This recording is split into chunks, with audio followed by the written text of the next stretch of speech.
नमस्कार। आज हम बात करने वाले हैं एक बहुत बड़े सवाल के बारे में, भारत की महिला वर्कफोर्स। पर रुकिए, इसे सिर्फ एक सोशल इशू की तरह नहीं, बल्कि एक जबरदस्त इकोनॉमिक मौके के तौर पर देखना होगा। तो चलिए इस कहानी में जरा और गहराई से उतरते हैं। 700 अरब डॉलर। जी हाँ, ये कोई छोटा मोटा अमाउंट नहीं है। ये वो रकम है जो अगर जेंडर इक्वालिटी को सही से आगे बढ़ाया जाए तो 2025 तक भारत की जीडीपी में हर साल जुड़ सकती है। मतलब आप सोच सकते हैं कि दांव पर कितना कुछ लगा है। तो मिलियन डॉलर क्वेश्चन, बल्कि 700 बिलियन डॉलर क्वेश्चन, ये है कि भारत आखिर इस छुपे हुए खजाने का ताला खोलेगा कैसे। इसी सवाल का जवाब हम इस पूरी चर्चा में ढूंढने की कोशिश करेंगे। सबसे पहले इस पूरे मामले को एक बड़े फ्रेम में देखना होगा, और वो फ्रेम है भारत की अपनी इकोनॉमिक एम्बिशन का। ये जो 700 अरब डॉलर की बात हो रही है ना, ये देश के बड़े लक्ष्यों से सीधे तौर पर जुड़ी हुई है। देखिए, भारत का लक्ष्य है 5 ट्रिलियन डॉलर की इकोनॉमी बनना, और फिर 2047 तक विकसित भारत का सपना भी है। अब इतने बड़े बड़े टारगेट्स अचीव करने हैं तो हर रिसोर्स का, हर ताकत का पूरा इस्तेमाल करना होगा। और बस यहीं, इसी पॉइंट पर फीमेल वर्कफोर्स सिर्फ एक सोशल टॉपिक नहीं, बल्कि एक स्ट्रैटेजिक इकोनॉमिक जरूरत बन जाती है। अच्छा, बड़ी बड़ी बातें तो हो गईं। अब जरा जमीन पर उतरते हैं और देखते हैं कि असल में आंकड़े क्या कहते हैं। और इस पूरी कहानी को समझने का सबसे जरूरी मीटर है female labour force participation rate, या जिसे हम शॉर्ट में FLFPR कहते हैं। और ये जो आंकड़े हैं ना, ये एक रोलर कोस्टर राइड की तरह हैं। देखिए, 2012 में FLFPR था करीब 31.2%। फिर 2018 आते आते ये गिरकर सिर्फ 23.3% पर आ गया। बड़ी गिरावट थी ये, लेकिन कहानी में ट्विस्ट आया और 2024 तक इसमें जबरदस्त उछाल आया और ये 41.7% पर पहुंच गया। तो ये कोई सीधी साधी लाइन नहीं है, इसके पीछे बहुत कुछ चल रहा है। तो सवाल ये है कि ये जो एकदम से उछाल आया, ये आया कहाँ से? ये चार्ट पूरी कहानी साफ कर देता है।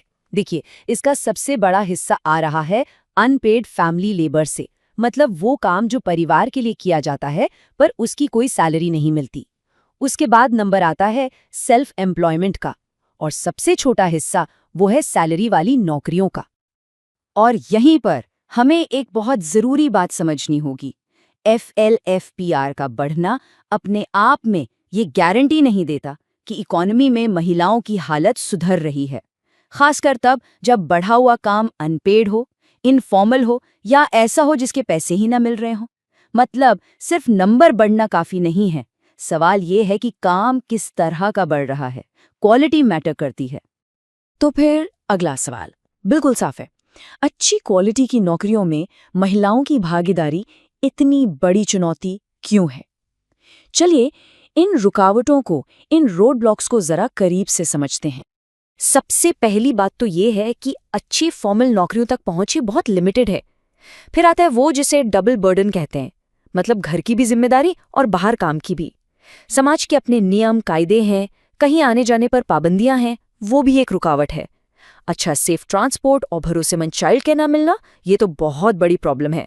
और एक सच ये भी है कि 90% से ज्यादा महिलाएं इनफॉर्मल सेक्टर में हैं, जहां कोई जॉब सिक्योरिटी नहीं होती। और ये जो डबल बर्डन है ना, इसका इम्पैक्ट देखिए। महिलाओं का जो अनपेड केयर वर्क है, मतलब घर पर की जाने वाली देखभाल, वो देश की जीडीपी में 3.1% का योगदान देता है। लेकिन ये एक तरह का अदृश्य काम है। इससे न तो कोई इनकम होती है और न ही उनके नाम पर कोई संपत्ति बनती है। काम है पर पहचान नहीं। ठीक है, हमने प्रॉब्लम्स को तो समझ लिया, अब जरा समाधानों की तरफ बढ़ते हैं। आखिर इस गैप को भरने के लिए भारत की स्ट्रैटेजी, इसका ब्लूप्रिंट क्या है? सरकार की जो स्ट्रैटेजी है वो मोटे तौर पर 3 पिलर्स पर खड़ी है। पहला पिलर है फाउंडेशनल सपोर्ट, यानी लड़कियों और महिलाओं की पढ़ाई, सेफ्टी और हेल्थ पर फोकस करना। दूसरा है कानूनी सुधार, लेबर लॉज को मजबूत बनाना। और तीसरा पिलर है वर्कप्लेस को सपोर्टिव बनाना, जैसे मैटरनिटी लीव और क्रैच जैसी सुविधाएं देना। और ये सिर्फ बातें नहीं हैं, इसके लिए जमीन पर कई पॉलिसीज काम कर रही हैं, जैसे बेटी बचाओ बेटी पढ़ाओ अभियान, सुरक्षा के लिए वन स्टॉप सेंटर्स, 26 हफ्तों की पेड मैटरनिटी लीव जो दुनिया में सबसे अच्छी पॉलिसीज में से एक है। और हाँ, 50 से ज्यादा एम्प्लॉय वाली कंपनियों में क्रैश यानी शिशु गृह को जरूरी बनाना। तो इन सब कोशिशों को मिला के देखें तो भारत के फुल पोटेंशियल को अनलॉक करने की तस्वीर कैसी बनती है। एक ऐसी इकोनॉमी का फ्यूचर कैसा होगा जो सच में सबको साथ लेकर चले। इस पूरी पजल का एक बहुत ज़रूरी हिस्सा है केयर इकोनॉमी। ये क्या है? सिंपल भाषा में ये इकोनॉमी का वो सेक्टर है जो देखभाल से जुड़ा है, जैसे बच्चों की देखभाल, बुजुर्गों की देखभाल, घर के काम। अगर इस सेक्टर को मजबूत किया जाए तो महिलाओं को फॉर्मल नौकरियों के लिए ज्यादा वक्त मिल पाएगा। और अब ये नंबर देखिए, ये आपको सच में चौंका देगा। एक अंदाजे के मुताबिक महिलाओं के अनपेड केयर वर्क की वैल्यू देश की जीडीपी के 10 से 39% के बराबर हो सकती है। सोचिए, इतना बड़ा इकोनॉमिक कंट्रीब्यूशन जो अक्सर हमारी नज़रों से ओझल रहता है, इसे फॉर्मल पहचान देना कितना ज़रूरी है। तो आखिर में चलिए सिर्फ आंकड़ों से आगे की बात करते हैं। एक ऐसी इकोनॉमी जो सच में एम्पावर्ड हो, वो असल में दिखती कैसी है? ये एक ऐसा सवाल है जो हमें सिर्फ जीडीपी नंबर से आगे एक बेहतर और बराबरी वाले समाज के बारे में सोचने पर मजबूर करता है। तो चलिए, अब आपकी बारी है। हमने जो भी बात की उसे परखने का समय आ गया है। स्क्रीन पर एक सवाल है। भारत की महिला श्रम बल भागीदारी दर यानी FLFPR में जो हाल में बढ़ोतरी हुई है, उसके पीछे का सबसे बड़ा कारण क्या है? आपके ऑप्शन हैं: ए, सैलरी वाली कॉरपोरेट नौकरियों में बढ़ोतरी, बी, अनपेड फैमिली लेबर और सेल्फ एम्प्लॉयमेंट में बढ़ोतरी, सी, फॉर्मल मैन्युफैक्चरिंग सेक्टर में ज्यादा भागीदारी, या डी, सरकार के जरूरी बनाए गए एम्प्लॉयमेंट कोटा। अपना जवाब ए, बी, सी या डी नीचे कमेंट्स में लिखकर जरूर बताइएगा। आज हम एक बहुत ही बड़े मुद्दे पर बात करने वाले हैं। एक ऐसा मुद्दा जो अमेरिका में काम करने के पूरे सिस्टम को पूरी तरह से बदल सकता है। जी हां, हम बात कर रहे हैं H-1B वीजा को खत्म करने की योजना के बारे में। एक मिनट के लिए सोचिए, क्या हो अगर अमेरिका का वो दरवाजा जो दशकों से दुनिया भर के स्किल्ड वर्कर्स के लिए खुला था, अचानक बंद हो जाए?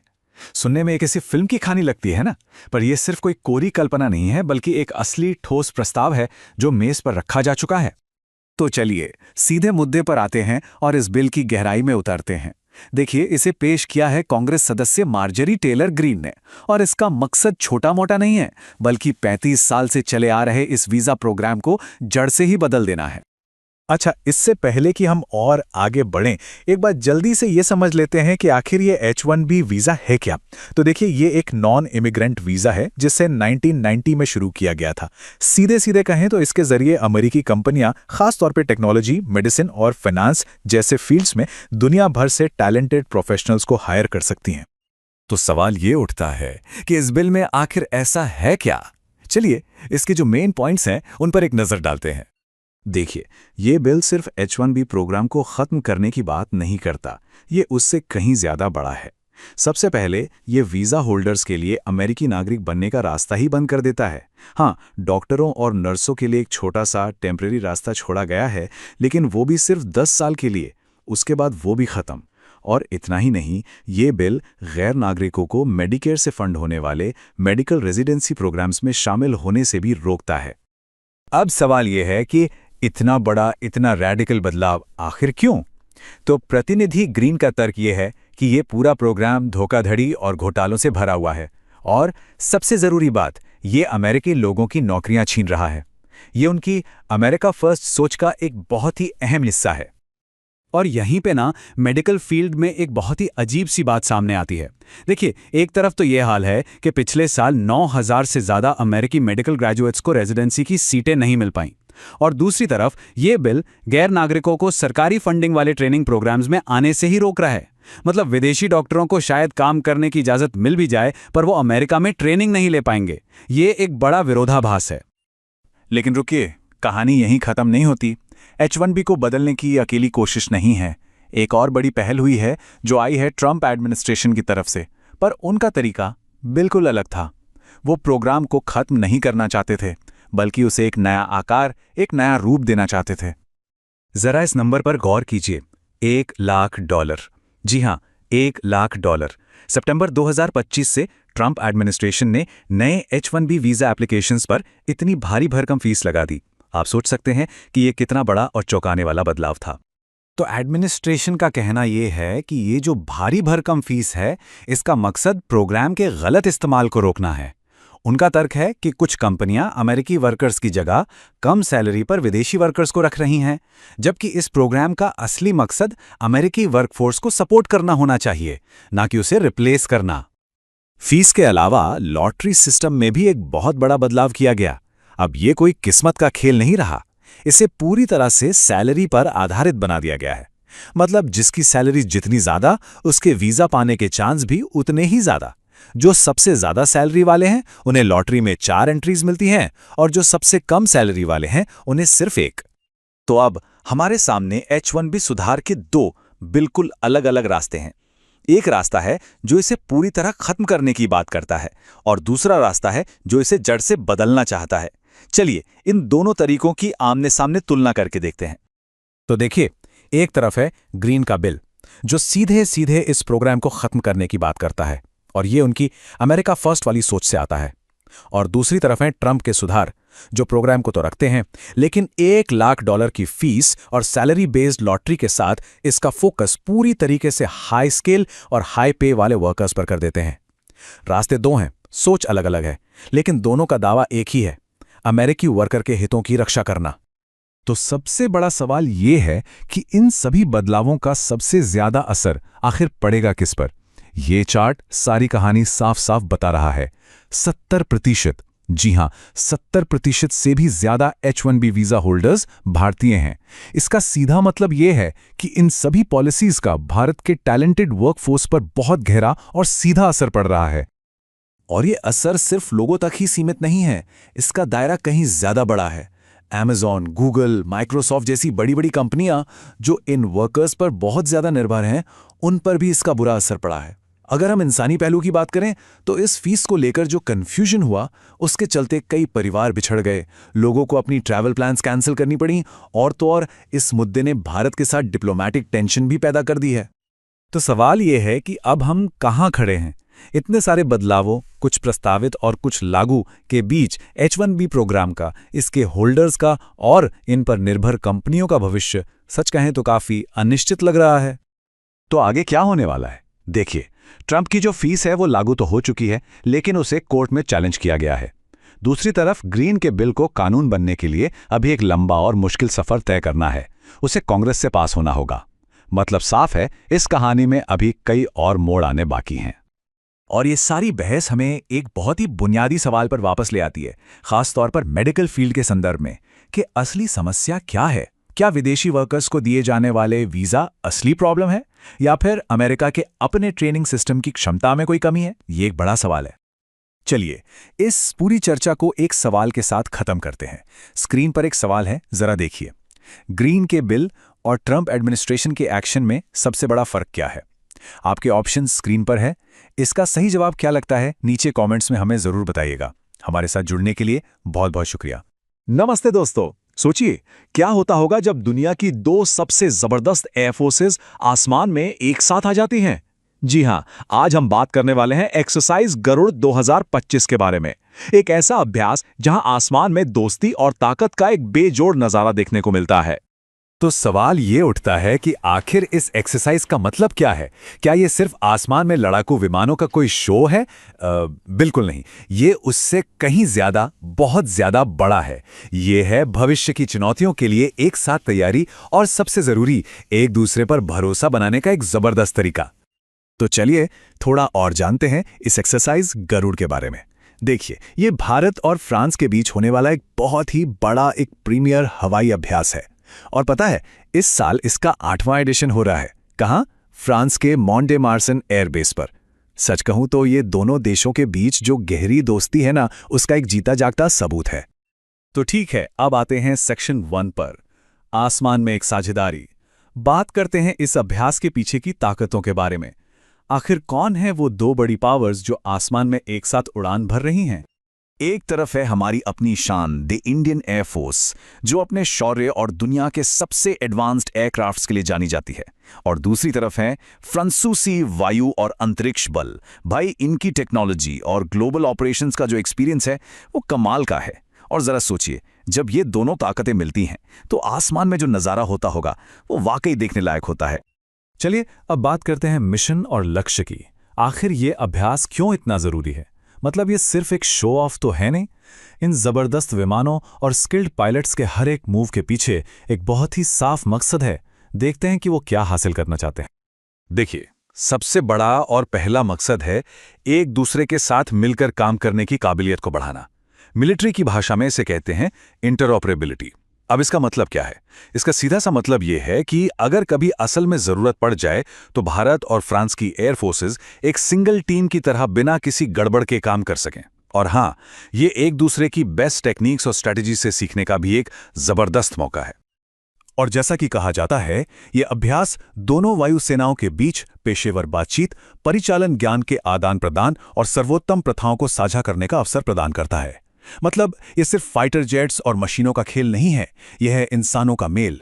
ये पायलट्स और ग्राउंड क्रू को एक दूसरे से मिलने, अपने एक्सपीरियंस शेयर करने और एक ऐसा बॉन्ड बनाने का मौका देता है जो आप किसी किताब में पढ़कर नहीं सीख सकते। ओके, तो अब आते हैं असली एक्शन पर। इस जॉइंट एक्सरसाइज के अंदर क्या हो रहा है, कौन कौन से विमान हैं और कैसे कैसे मिशन को अंजाम दिया जा रहा है, चलिए अंदर झांक कर देखते हैं। तो इंडियन एयरफोर्स की तरफ से देखिए कौन कौन से धाकड़ विमान पहुंचे हैं। सबसे पहले Su-30 MKI, हमारा फ्रंटलाइन मल्टी रोल फाइटर। फिर है C-17 ग्लोबमास्टर 3, ये एक strategic heavy lift transport aircraft है।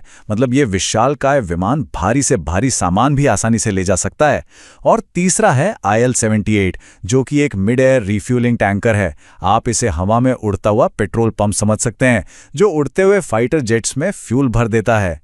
कितना कमाल है ना। और इनका फोकस एरिया क्या है? ये पायलट्स सिर्फ फ्रांस के आसमान में सैर नहीं कर रहे हैं, बल्कि ये बहुत ही मुश्किल, एकदम युद्ध जैसे हालातों का सामना कर रहे हैं। इसमें हवा से हवा में मुकाबला, जिसे डॉग फाइट भी कहते हैं, एयर डिफेंस यानी दुश्मन के हमलों से अपने इलाके को बचाना, और जॉइंट स्ट्राइक ऑपरेशंस मतलब एक साथ मिलकर किसी नकली दुश्मन के ठिकाने पर हमला करना, ये सब शामिल है। लेकिन रुकिए, ये कहानी सिर्फ एक्सरसाइज गरुड़ तक ही खत्म नहीं होती। ये तो एक बहुत बड़ी तस्वीर का बस एक छोटा सा हिस्सा है। भारत और फ्रांस के बीच जो स्ट्रेटेजिक अलायंस है वो आसमान से कहीं ज्यादा गहरा है। चलिए इस बड़ी तस्वीर को समझते हैं। ये पार्टनरशिप सिर्फ हवा में नहीं है, बल्कि जमीन और समंदर में भी है। जैसा कि आप देख सकते हैं, नेवी के लिए है एक्सरसाइज वरुण, आर्मी के लिए है शक्ति, और एयरफोर्स के लिए तो गरुण और डेजर्ट नाइट 21 जैसे अभ्यास हैं ही। मतलब साफ है, भारत और फ्रांस का सैन्य सहयोग हर मोर्चे पर बहुत मजबूत है। अच्छा, तो अब तक हमने काफी कुछ समझ लिया है, तो चलिए अब वक्त है ये परखने का कि हमने क्या सीखा। तैयार है? एक छोटा सा सवाल है आप सबके लिए। सवाल ये है कि नीचे दिए गए अभ्यासों में से कौन सा भारत और फ्रांस के बीच का जॉइंट नेवल एक्सरसाइज है? ध्यान से सुनिएगा। ऑप्शन है ए शक्ति, बी डेजर्ट नाइट 21, सी वरुण या फिर डी गरुड़। सोचिए जरा। तो क्या आपको इसका सही जवाब पता है? अगर हाँ, तो अपना जवाब नीचे कमेंट्स में लिखकर हमें जरूर बताइए। और हाँ, एक बात याद रखिएगा, गरुड़ जैसे अभ्यास सिर्फ मिलिट्री पावर दिखाने के लिए नहीं होते। ये दो बड़े देशों के बीच भरोसे, सम्मान और एक सुरक्षित भविष्य के लिए साथ मिलकर काम करने के वादे का प्रतीक है। हमारे साथ जुड़ने के लिए बहुत बहुत धन्यवाद। नमस्कार। तो आज हम बात करने वाले हैं एक बहुत ही खास दिन के बारे में, जनजातीय गौरव दिवस। आखिर क्यों मनाया जाता है ये दिन और इसका क्या महत्व है? चलिए आज इसी को समझते हैं। तो सबसे पहले सवाल यही उठता है कि 15 नवंबर ही क्यों? क्या है इस तारीख के पीछे की कहानी जो इसे हमारे नेशनल कैलेंडर में इतनी अहम जगह देती है? 2021 में भारत सरकार ने इस दिन की स्थापना की। मकसद ये था कि हम अपने आदिवासी नायकों की विरासत को याद रख सकें, उनके बलिदान को समझें और उन्हें दिल से सम्मान दें। तो ये दिन जुड़ा है एक ऐसे महान आदिवासी स्वतंत्रता सेनानी से, जिनकी कहानी, जिनकी जिंदगी अपने आप में एक मिसाल है। उन्होंने अपने लोगों और अपनी जमीन के लिए अपना सब कुछ दांव पर लगा दिया था। और वो नाम है बिरसा मुंडा। ये पूरा दिन असल में बिरसा मुंडा की जयंती के इर्द गिर्द ही घूमता है। एक ऐसा नाम जो साहस और स्वाभिमान का प्रतीक बन गया। सोचिए, उनके लोग, उनके फॉलोअर्स उन्हें सिर्फ अपना नेता नहीं मानते थे, वो उन्हें प्यार से, सम्मान से भगवान कहते थे। और धरती का अब्बा भी, यानी पृथ्वी का पिता। और ये वाकई में सोचने वाली बात है ना? सिर्फ 25 साल की उम्र और इतना बड़ा, इतना गहरा असर छोड़ा उन्होंने कि आज भी हम उन्हें याद करते हैं और उनके संघर्ष से बने कानून आज भी आदिवासियों की जमीन की रक्षा करते हैं। तो समझने वाली बात यह है कि ये सिर्फ कोई छोटा मोटा विद्रोह नहीं था, ये एक पुकार थी पूरी तरह से स्वशासन के लिए, अपने अधिकारों के लिए और अपने सम्मान को वापस पाने के लिए। लेकिन देखिए, कहानी सिर्फ बिरसा मुंडा की नहीं है। उनका साहस, उनकी लड़ाई तो एक बहुत बड़ी तस्वीर का हिस्सा थी। एक ऐसी तस्वीर जो पूरे भारत में फैले आदिवासी प्रतिरोध को दिखाती है। उन्होंने बिना डरे एक सशस्त्र विद्रोह का नेतृत्व किया और आखिर में उन्हें फांसी दे दी गई। वो उस इलाके के पहले शहीदों में से एक बनकर हमेशा के लिए अमर हो गए। उनकी लड़ाई का जो केंद्र था वो था आदिवासियों का अपने जंगलों पर अधिकार। वो जंगल जो उनके लिए सिर्फ जमीन नहीं बल्कि उनकी पहचान थे, उनकी संस्कृति का एक अटूट हिस्सा। और ये चीज दिखाती है कि आजादी की लड़ाई सिर्फ हथियारों से नहीं लड़ी गई, कलम में, शब्दों में भी उतनी ही ताकत थी।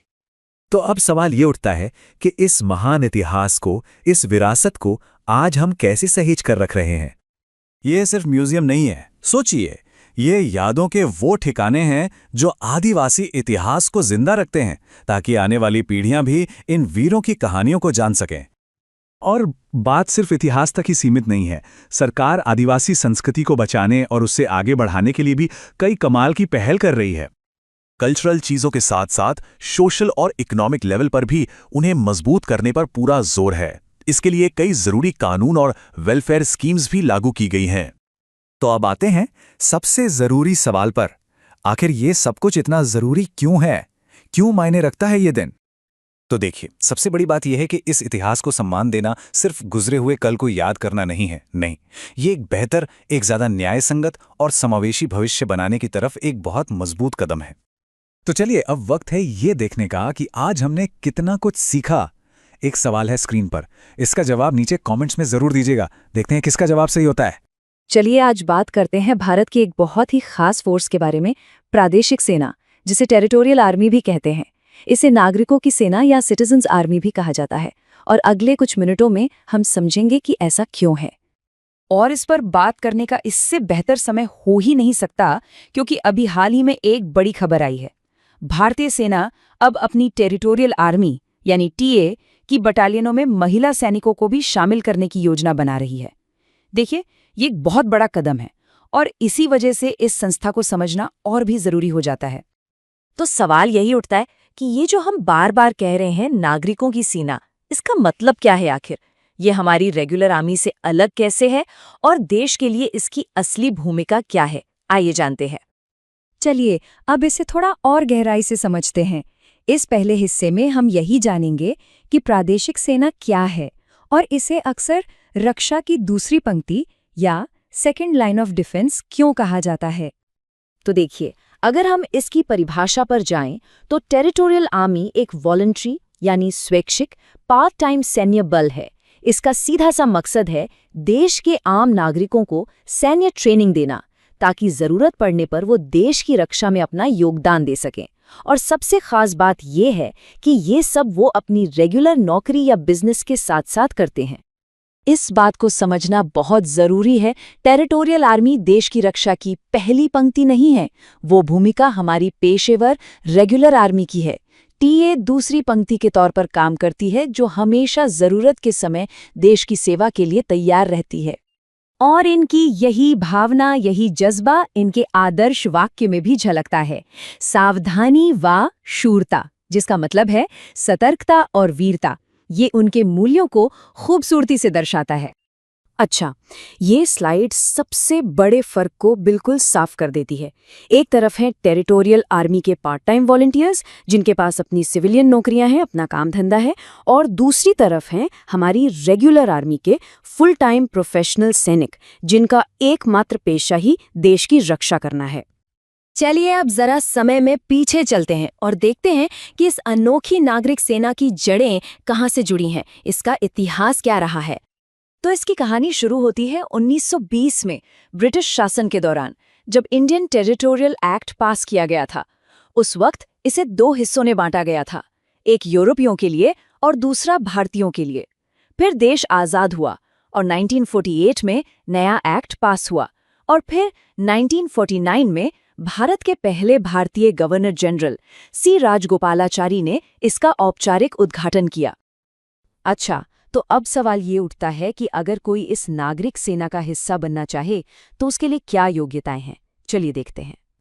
तो देखिए, इसके लिए कुछ मुख्य शर्तें हैं। पहला, व्यक्ति भारत का नागरिक हो। उम्र 18 से 42 साल के बीच होनी चाहिए। किसी मान्यता प्राप्त यूनिवर्सिटी से ग्रेजुएट होना जरूरी है। और हाँ, सबसे महत्वपूर्ण शर्त, वो पहले से ही किसी नौकरी में हो या फिर उसका अपना कोई काम धंधा हो। और ये सबसे ज़रूरी और अनोखी शर्त है। मतलब टेरिटोरियल आर्मी कोई नौकरी पाने का जरिया नहीं है। इसमें शामिल होने के लिए आपका पहले से ही रोजगार में होना अनिवार्य है। यही वो बात है जो इसे बाकी सैन्य सेवाओं से बिल्कुल अलग बनाती है। और हाँ, ये भी बिल्कुल साफ है कि जो लोग पहले से ही रेगुलर आर्मी, नेवी, एयरफोर्स या पुलिस जैसी सेवाओं में हैं, वो टेरिटोरियल आर्मी ज्वाइन नहीं कर सकते। तो हमने ये समझ लिया कि इसमें कौन शामिल हो सकता है। पर अब सवाल है कि टेरिटोरियल आर्मी असल में करती क्या है? इसकी भूमिका सिर्फ युद्ध के समय मदद करने तक ही सीमित नहीं है, बल्कि इससे कहीं ज्यादा है। इनकी जिम्मेदारियां काफी अलग अलग तरह की हैं। ये रेगुलर आर्मी को स्टैटिक यानी स्थिर ड्यूटी से राहत देते हैं ताकि प्रोफेशनल सैनिक अपने मेन ऑपरेशनल कामों पर ध्यान दे सकें। इसके अलावा बाढ़ या भूकंप जैसी प्राकृतिक आपदाओं के समय ये सिविल एडमिनिस्ट्रेशन की मदद करते हैं और संकट के समय में जरूरी सेवाओं को बनाए रखने में भी एक बहुत ही अहम भूमिका निभाते हैं। ये जो वॉलंटियर्स होते हैं, ये साल में कुछ दिनों के लिए ट्रेनिंग और सर्विस देते हैं, अपनी वर्दी पहनते हैं, लेकिन वो हमेशा इस बात के लिए तैयार रहते हैं कि अगर देश को उनकी ज़रूरत पड़े, कोई इमरजेंसी आ जाए, तो वो हथियार उठाकर देश की रक्षा के लिए खड़े हो सकें। चलिए, अब तक हमने जो कुछ भी जाना और समझा है उसे एक छोटे से सवाल के साथ परखते हैं। तैयार हैं? सवाल आपकी स्क्रीन पर है। प्रादेशिक सेना अधिनियम के अनुसार इसमें शामिल होने के लिए सबसे जरूरी शर्त क्या है? आपके ऑप्शंस हैं ए. पिछला सैन्य अनुभव, बी. बेरोजगार होना, सी. लाभकारी नागरिक रोजगार या डी. 25 वर्ष से कम आयु का होना। सोचिए और अपना जवाब नीचे कमेंट्स में जरूर बताइए। सोचिए, समंदर की गहराइयों में जहां सब कुछ शांत लगता है, वहां हमारी नेवी के लिए कुछ ऐसे खतरे छिपे होते हैं जो दिखते नहीं पर होते बहुत घातक हैं। तो आज हम बात करने वाले हैं भारत के एक नए अंडर वाटर गार्ड के बारे में, एक ऐसी टेक्नोलॉजी के बारे में जो इन अनदेखे खतरों से हमें बचाने के लिए तैयार की गई है। तो सवाल ये है कि लहरों के नीचे ऐसा कौन सा खामोश दुश्मन है जो बिना किसी आवाज के बड़े से बड़े जहाज के लिए भी खतरा बन सकता है? ये एक ऐसा सवाल है जिसका जवाब जानना हमारी मैरीटाइम सिक्योरिटी के लिए बहुत ही जरूरी है। और वो खतरा है नेवल माइंस का। जी हाँ, ये पानी के नीचे बिछाया गया एक ऐसा खतरनाक जाल है जो दशकों से समुद्री सुरक्षा के लिए एक बहुत बड़ा सरदर्द बना हुआ है। तो चलिए इस पूरी कहानी को समझते हैं। हम बात करेंगे कि ये अंडर वाटर खतरा क्या है, इसका नया रोबोटिक सॉल्यूशन क्या है, इस एयूवी के अंदर कौन सी एडवांस टेक्नोलॉजी है, इसे किसने बनाया है और सबसे जरूरी, ये टेक्नोलॉजी इतनी मैटर क्यों करती है। तो फिर इस अनदेखे दुश्मन से मुकाबला कैसे किया जाए? यहीं पर टेक्नोलॉजी एक गेम चेंजर बनकर सामने आती है। भारत के अपने defence research and development organisation यानी DRDO ने एक बहुत बड़ी कामयाबी हासिल की है। उन्होंने एक नई जनरेशन के man portable autonomous under water vehicles, जिन्हें हम MPAUVs भी कहते हैं, को सक्सेसफुली डेवलप कर लिया है। अब देखिए, इन AUVs को एक बहुत ही खास काम के लिए बनाया गया है, जिसे कहते हैं माइन काउंटर मेजर मिशंस। आसान भाषा में कहें तो इनका काम है पानी के नीचे छिपी हुई माइंस को ढूंढना, उनकी पहचान करना और फिर उन्हें न्यूट्रलाइज करना, ताकि हमारे जहाज एकदम सेफ रहें। तो आखिर ये काम कैसे करते हैं? चलिए अब जरा इस एडवांस्ड AUV के अंदर झांक कर देखते हैं और समझते हैं कि इसकी टेक्नोलॉजी में ऐसा क्या खास है। असल में इसकी ताकत 4 पिलर्स पर टिकी है। पहला, रैपिड रिस्पॉन्स कैपेबिलिटी, यानी ये बहुत तेजी से काम करते हैं। दूसरा, ऑटोनोमस क्लासिफिकेशन, मतलब ये खुद ही खतरों को पहचान लेते हैं। तीसरा, इनके पास है एडवांस सेंसरी पेलोड्स। और चौथा, एक बहुत ही मजबूत कम्युनिकेशन नेटवर्क। और ये जो बदलाव है ना, ये बहुत बड़ा है।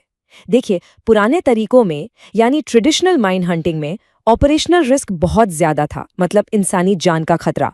टाइम भी ज्यादा लगता था, लेकिन MPAUV मिशंस में ऑपरेशनल रिस्क बहुत कम हो गया है, रिस्पॉन्स एकदम तेज है और लॉजिस्टिक्स भी काफी कम लगते हैं। और यहाँ एक बहुत ही इंटरेस्टिंग चीज आती है, वो है ऑटोनमस क्लासिफिकेशन। ये बेसिकली डीप लर्निंग एल्गोरिदम का इस्तेमाल करता है। मतलब ये AUV इतना स्मार्ट है कि खुद ही माइंस जैसी दिखने वाली चीजों को पहचान लेता है। इससे होता ये है कि ऑपरेटर का काम बहुत कम हो जाता है और पूरा मिशन भी जल्दी खत्म हो जाता है। अच्छा, अब इसके आंख और कान की बात करते हैं। इसमें लगा है साइड स्कैन सोनार और अंडर वाटर कैमरे, जो रियल टाइम में सब कुछ डिटेक्ट करते हैं। और तो और एक under water acoustic communication network भी है, जिसकी वजह से ये सारे AUVs एक दूसरे से आसानी से डेटा शेयर कर सकते हैं, बिल्कुल एक टीम की तरह। तो सवाल उठता है कि इस कमाल की इनोवेशन के पीछे कौन है? चलिए मिलते हैं इसके क्रिएटर्स से। ये है हमारा DRDO, यानी defence research and development organisation. 1958 में इसकी शुरुआत हुई थी और इसका एक ही मिशन रहा है, भारत को डिफेंस टेक्नोलॉजी में मजबूत और आत्मनिर्भर बनाना। और आज ये हमारी आर्म्ड फोर्सेस के लिए दुनिया के सबसे बेहतरीन वेपन सिस्टम्स डेवलप कर रहा है। और इस खास प्रोजेक्ट यानी MPAUVs को डेवलप किया है DRDO की ही एक बहुत ही खास लैब ने, जिसका नाम है naval science and technological laboratory यानी NSTL, जो विशाखापट्टनम में है। ये उन्हीं की मेहनत का नतीजा है। ठीक है, टेक्नोलॉजी तो समझ ली, पर अब सबसे बड़ा सवाल कि आखिर ये टेक्नोलॉजी इतनी जरूरी क्यों है? इसका स्ट्रेटेजिक इम्पैक्ट क्या है? देखिए, इसके कई बड़े फायदे हैं। सबसे पहले तो ये हमारी नेवी की सिचुएशनल अवेयरनेस को बहुत बढ़ा देता है। दूसरा, ये हमारे सैनिकों को सेफ रखता है।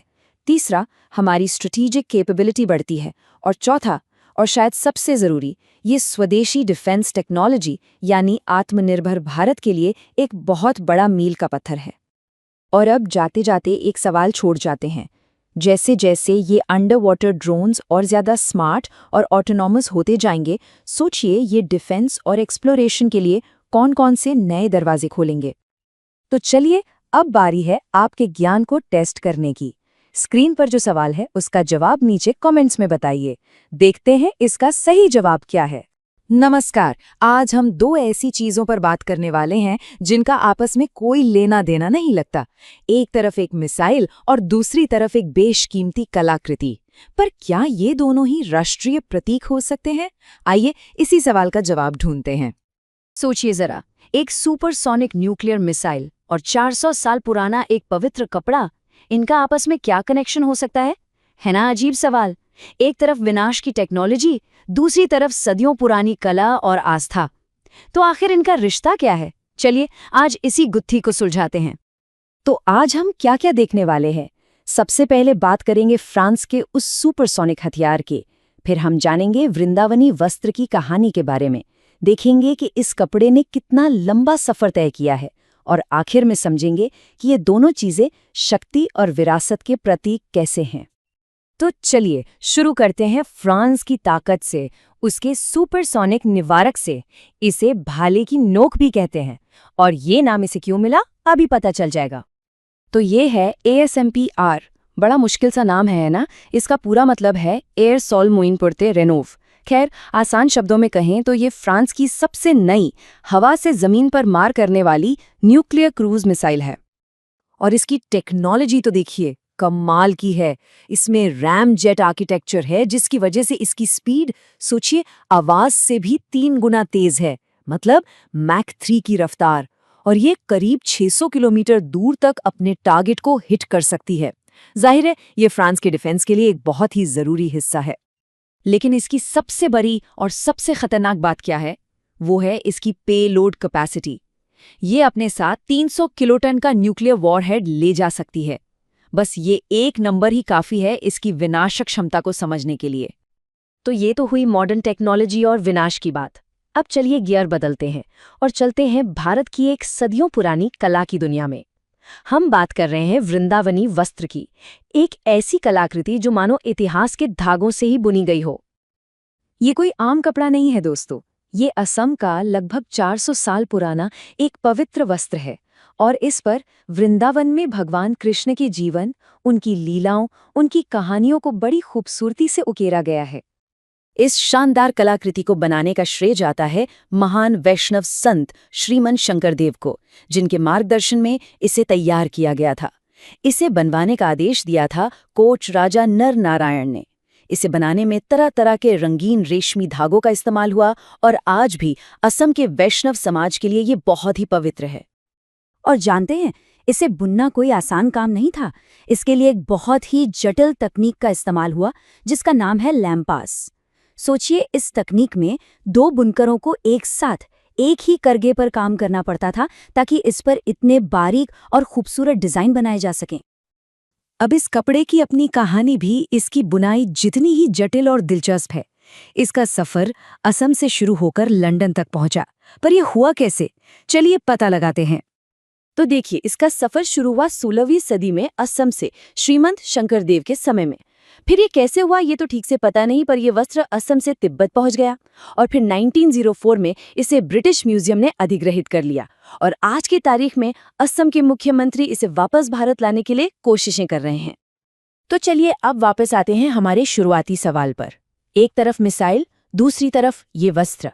इन 2 बिल्कुल अलग चीजों को जब हम साथ रखते हैं तो ये हमें शक्ति और विरासत के बारे में क्या सिखाते हैं? देखिए, एक तरफ है ASMPA मिसाइल जो भविष्य की ताकत को दिखाती है, एक तरह का डर पैदा करने वाला हथियार, और दूसरी तरफ है ये वृंदावनी वस्त्र जो हमारे अतीत की पहचान, हमारी कला और हमारी भक्ति को सहेज कर रखता है। एक सुपरसोनिक टेक्नोलॉजी है तो दूसरी सदियों पुरानी बुनकरी की कला। तो मतलब क्या हुआ? एक चीज बनाई गई है विनाश के लिए, या कहिए विनाश को रोकने के लिए, और दूसरी चीज बनाई गई है भक्ति और सृजन के लिए। लेकिन कमाल की बात यह है कि दोनों ही अपनी अपनी जगह राष्ट्रीय पहचान के बहुत शक्तिशाली प्रतीक हैं। एक देश की सैन्य शक्ति को दिखाता है तो दूसरा उसकी सांस्कृतिक गहराई और विरासत को। चलिए, अब जाने से पहले आपके लिए एक सवाल। हमने अभी बात की थी उस खास बुनाई तकनीक की जिसमें 2 बुनकर एक साथ काम करते थे। तो बताइए, वृंदावनी वस्त्र को बुनने के लिए कौन सी जटिल तकनीक का इस्तेमाल किया गया था? आपके ऑप्शंस हैं A डमास्क, B लैम्पास या C ब्रोकेड। अपना जवाब नीचे कमेंट्स में जरूर लिखिएगा। नमस्कार। कभी सोचा है एक ऐसे खजाने के बारे में जो खो गया था? एक ऐसा वस्त्र जो सिर्फ रेशम के धागों से नहीं बल्कि आस्था, कला और इतिहास से बुना गया हो। आज हम बात करेंगे वृंदावनी वस्त्र की इसी अनोखी गाथा के बारे में। लेकिन सवाल ये है कि भाई 400 साल पुराना एक कपड़ा अचानक से आज इतनी सुर्खियों में क्यों है? आखिर इसमें ऐसा क्या खास है कि दुनिया भर में चर्चा का विषय बन गया है? तो हुआ ये कि हाल ही में असम के मुख्यमंत्री एक बहुत ही खास मिशन पर लंदन गए थे और ये कोई आम डिप्लोमेटिक विजिट नहीं थी। उनका मकसद था ब्रिटिश म्यूजियम में रखे एक पवित्र वस्त्र को वापस लाने की बातचीत शुरू करना। एक ऐसा वस्त्र जो असम की पहचान और आत्मा से गहराई से जुड़ा हुआ है। तो चलिए सबसे पहले इस वस्त्र को थोड़ा करीब से जानते हैं, समझते हैं कि आखिर इसकी बनावट और कला में ऐसा क्या है जो इसे इतना अनमोल बनाता है। तो ये है वृंदावनी वस्त्र, असम का करीब 400 साल पुराना पारंपरिक रेशमी कपड़ा। पर इसे सिर्फ एक कपड़ा कहना बिल्कुल सही नहीं होगा। ये तो एक तरह से चलता फिरता धर्मग्रंथ है जिसके हर धागे में भक्ति की कहानियां बुनी हुई हैं। इसकी जो बारीकियां हैं वो तो बस हैरान कर देती हैं। इस पूरे वस्त्र पर भगवान कृष्ण के बचपन की लीलाओं को दिखाया गया है। इसे बनाने में लाल, सफेद, काले, पीले और हरे जैसे कई रंगों के रेशमी धागों का इस्तेमाल हुआ था। और जरा अंदाजा लगाइए, इसकी लंबाई 9 मीटर से भी ज्यादा है और इसे 15 अलग अलग टुकड़ों को जोड़कर एक बनाया गया था। कमाल है ना? इस मास्टरपीस को बनाने का जो तरीका था वो भी उतना ही असाधारण था। जरा सोचिए, एक ही करघे पर एक साथ 2-2 बुनकर काम कर रहे हैं। इस बहुत ही मुश्किल बुनाई शैली को लैम्पिस तकनीक कहते हैं। इसमें होता यह है कि करघा चलाने के लिए एक मुख्य बुनकर और एक असिस्टेंट दोनों को एक साथ काम करना पड़ता था। मतलब एक धागों को उठाता था तो दूसरा डिजाइन के हिसाब से शटल को पास करता था। इसी जुगलबंदी की वजह से ये वस्त्र इतना खास और अनूठा बन पाया। कहते हैं ना, हर महान कलाकृति के पीछे एक कहानी होती है। वृंदावनी वस्त्र की कहानी भी एक संत और एक राजा के संगम की है, जिसकी वजह से ये बेजोड़ कलाकृति दुनिया में आई। ये कहानी शुरू होती है 16वीं सदी में श्रीमंत शंकरदेव के साथ। वो एक महान वैष्णव संत और समाज सुधारक थे। असल में वही इस वस्त्र के पीछे की आध्यात्मिक प्रेरणा थे। उस दौर में राजनीतिक हालात काफी मुश्किल थे। जब अहोम साम्राज्य ने शंकरदेव को निशाना बनाया तो कोच राजा नरनारायण ने उन्हें पनाह दी, और ये एक बहुत ही ऐतिहासिक मोड़ था। और बस यहीं पर राजा नरनारायण के कहने पर ही शंकरदेव के मार्गदर्शन में इस अद्भुत कलाकृति को बुना गया। ये कला और संरक्षण के संगम का एक शानदार उदाहरण है। इस वस्त्र का बनना तो अद्भुत था ही, पर इसकी जो यात्रा रही है ना, वो किसी महाकाव्य से कम नहीं है। इसने सदियों और महाद्वीपों का सफर तय किया है। तो देखिए, इसका सफर शुरू हुआ 16वीं सदी में असम से। फिर ये कैसे और कब हुआ ये तो ठीक से पता नहीं, पर यह पहुंच गया हजारों मील दूर तिब्बत के एक मठ में। वहां से 1904 में इसे ब्रिटिश म्यूजियम ने अपने कलेक्शन में शामिल कर लिया, और अब इतने सालों बाद इसे वापस घर यानी असम लाने की कोशिशें शुरू हो चुकी हैं। तो अब सवाल ये उठता है कि आगे क्या होगा? इस वस्त्र की वापसी के आखिर मायने क्या हैं? देखिए, वृंदावनी वस्त्र सिर्फ एक कलाकृति नहीं है। ये असम के वैष्णव धर्म के लिए एक बहुत ही पवित्र धरोहर है, जो वहां के लोगों की आस्था और पहचान का एक बेहद अहम हिस्सा है। तो इसकी वापसी का मतलब सिर्फ एक चीज का लौटना नहीं है, बल्कि ये अपनी विरासत के एक खोए हुए बहुत जरूरी हिस्से को फिर से अपनाने जैसा है। ये अपने सांस्कृतिक गौरव को वापस पाने की एक कोशिश है। तो चलिए अब आज की जानकारी को थोड़ा परख लिया जाए। सवाल यह है, वृंदावनी वस्त्र को बुनने के लिए जो लैम्पिस तकनीक इस्तेमाल हुई, उसमें एक ही करघे पर एक साथ कितने बुनकरों की जरूरत होती थी? आपके ऑप्शन है A 1, B 2 या C 5। अपना जवाब नीचे कमेंट्स में जरूर बताइएगा। और जाते जाते एक सवाल, जब किसी की आस्था और इतिहास से जुड़ा कोई अनमोल टुकड़ा अपने घर से हजारों मील दूर किसी म्यूजियम में रखा हो, तो उसे वापस लाने के असल मायने क्या होते हैं? इस पर सोचिएगा जरूर।